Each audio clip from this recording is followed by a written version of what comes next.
Welcome to my ThatMuffinART channel. Hello, today we are going to design a beautiful frog from sketch.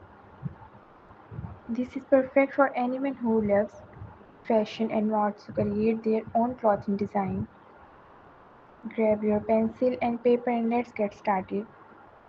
To start, let's draw the basic outline of the frog. Begin by sketching a light vertical line in the center of your page.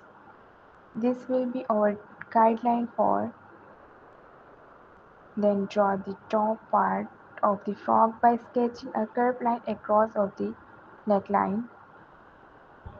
Decide on the shape, maybe a V-neck, a round neck, or a square neck. Next, let's add a sleeveless.